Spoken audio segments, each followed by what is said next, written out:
Primeran, fe bat. 157, gaixorik. Egokitu zeidan testua Andoni Egainak idatzitako zutabe bat da. Eta gaixorik du izenburua. Egainak azken aldian denon ahotan dabilen gaia jorratu du testu honetan.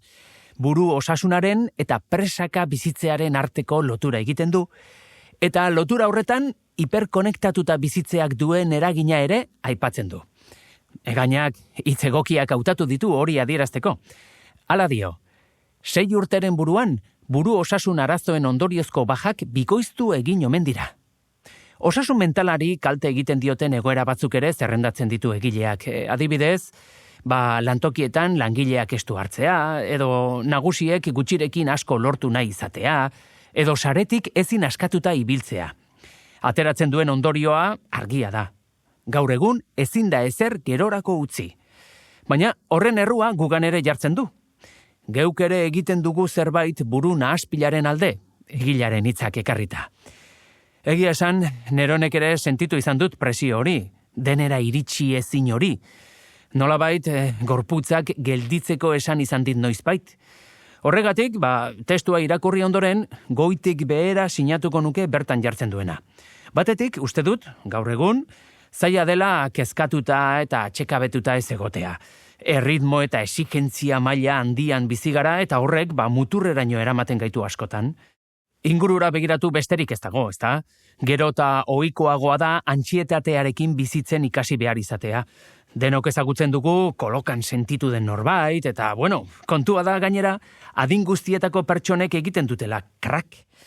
Egainak egonezin kroniko bat aipatzen du nolabait, ezta? Eta neronek pentsatzen dudana jarri du hitzetan. Lotu dituelako egonezin hori eta erabat konektatuta bizitzeko beharra. Gizarte digitala bilakatu gara, sareek eskatzen diguten guztiari erantzun nahian. Erabateko kontrola jasaten dugula iruditzen zait.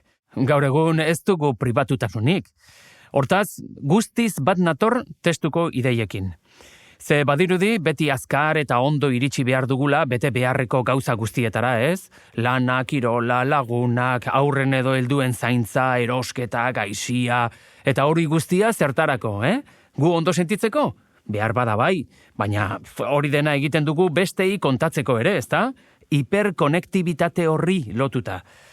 Okerrena da, hau guztia normaltasunez ikusten dugula. Denera iristiko premia hori. Nik argi daukat, amildegian behera goazela horrelako jarrerekin. Zergatik? Hasteko. Ohitu egin garelako soka lepoan dugula bizitzera. Eta horrek esan nahi du, zailtasunak ditugula lehentasunak markatzeko, ezta? Soka hori besteen lepoan ere jartzen dugu. Izan ere, ingurukoen bizitza modu batera edo bestera kontrolatzen dugu, ezta? Eta horrela, geure buruari harrika ari gara, noski. Une oro sentitzen dugu ondokoa nola dagoen jakiteko beharra, lagunaren kokapen geografiko zehatza ezagutzeko beharra, azken finean, ez gara konturatzen, elkar itotzen dugula egunero. Egia da, kezka hau gero eta garrantzi handiagoa hartzen ari dela, baina ez dakit. Elkarri kontuak eskatuz bizi gara. Eta zaila da orain, bapatean, duela 20 urteko errealitatera bueltatzea. Pentsa, etxiko algenuke, ez dakit, oporretan dagoen lagunari zer moduz ote dabilen galdetu gabe. Edo haren argazkirik ikusi gabe. Auskalo. Denborak esango du, norantz joko dugun gizarte moduan, ezta? Behar bada, lehen pausoa izan liteke, onartzea bizimodu honek gaixotu egiten gaituela. Eta behin arazoa identifikatuta, gure errutinetan aldaketa txikiak sartu genitzake, itolarri horretatik pixka bat ies egiten saiatzeko.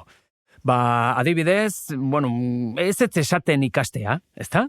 Irakaspen izarra, nolabait. Hortaz, geure zilborrari begiratu beharko genioke gehiago. Eta, garrantziak kendu mezuak erantzuteko larritasunari. Gero noski, norberak ikusi beharko luke aldaketa horren baitan, zein diren bere lehentasunak. Edo, zerk merezi duen bere presa eta zerkez, nolabait esateko. Horrek, oreka emozionala ekarli ezaguke? Batek daki. Ikuskizun dago oraindik.